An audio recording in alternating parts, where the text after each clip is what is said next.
What is up, everyone? Hope you're doing well today. JD here with another everyday carry video.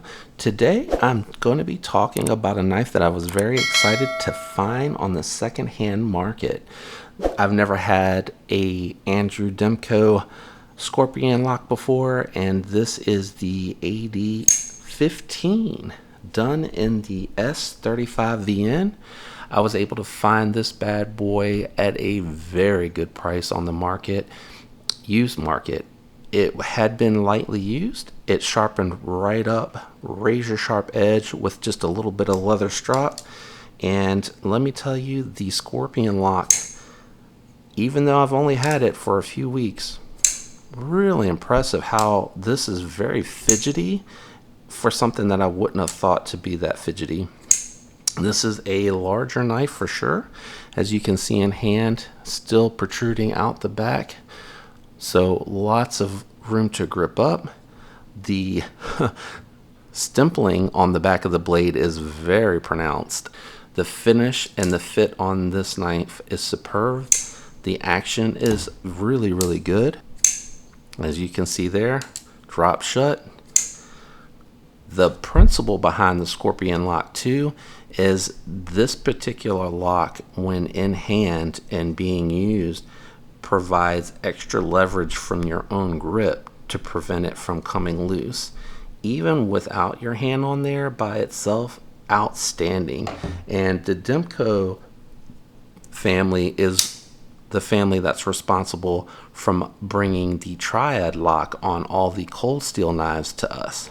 And that's what kind of got me interested in this particular Coldsteel, the AD15, was my code 4 and how much I really do like that triad lock and the strength and durability of it and the confidence that it gives in hand. Not to mention the ergonomics on this particular knife were so good that I was actually interested in seeing something that maybe had a little bit more of a fuller grip.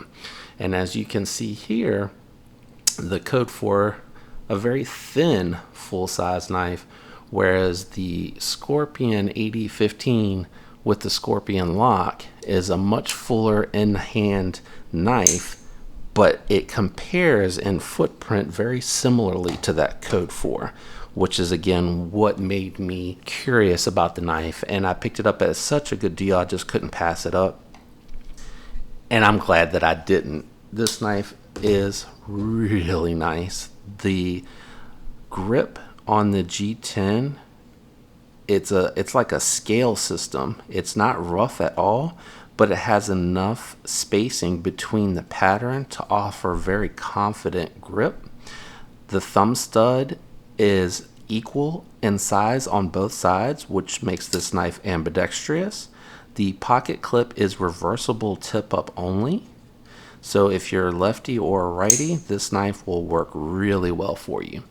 I have not had it for a long time for performance, but I am very familiar with the S35VN steel, and Coldsteel does such a good job on their steels. The code 4 has performed very well, so I'm very confident that the S35VN will hold up very well, breaking down boxes, doing various tasks around my house. Let me do some quick comparisons for you so that you can see it against a non-Coldsteel knife. So here it is against the Paramilitary 2, and here it is with the Para 3 for you guys to have a size comparison of where this knife falls. As you can see here, it is larger than both and has a much bigger footprint than either one of these knives. And let me give you two other very well-known comparison knives. We'll talk about the Benchmade Bug Out, which I think a lot of folks are very familiar with, and the Hogue Doug Ritter, which is basically a Griptilian, full-sized. As you can see here, the Doug Ritter is very close in size, especially for the blade profile and footprint, but the Scorpion lock and the handle on the AD15 are much, much larger. So let's do some profile comparison here. My thinnest knife on the table right now is the Bug Out, so we'll give you a little bit of a comparison there. Going to be kind of hard to do because of the fact that the Scorpion lock and the way that it's designed has the pivot exposed on the knife, but you can see it is just much thicker than the Bug Out. And then next to the Griptilian, aka the Hogue Doug Ritter, which has these really thick contour G10 scales that really lend to a very confidence inspiring grip with that knife. You can see here that this is actually a much closer comparison because of the fact that the knives are, it's hard to get them close together, and perhaps I should do it heel. That might be a little bit better in this instance so that you guys can kind of see very close. The AD is just a touch thicker. Let's see, there you go. Hard to get that comparison done. And then here you go again. Let me just run them up and down.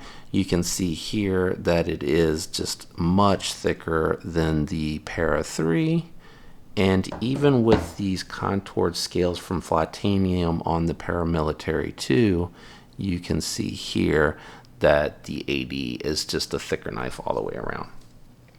First impressions, I think this is going to be a really good hard use knife. If you wear gloves for the type of work that you're doing, this is going to work really well because it is going to allow you to manipulate and operate the knife with gloves on. I have no doubts about that whatsoever. This is going to handle pretty much anything that you throw at it. And if you are a fixed blade person, you might even want to take a look at this because this lock system and how beefy and heavy duty this is, I feel like this would probably give you very similar performance to a solid fixed blade that you might use for camping, and it's just going to take up less space because you're going to be able to fold to store it. So let me know what you guys think. I know right now Demko has the 20.5, which I think is probably close in size to this. I don't know, it might be closer to 20. I tried my hardest to pick those up, but they sold out fast. Very excited about this knife. Thanks for tuning in. Let me know what you think in the comments. Peace, guys.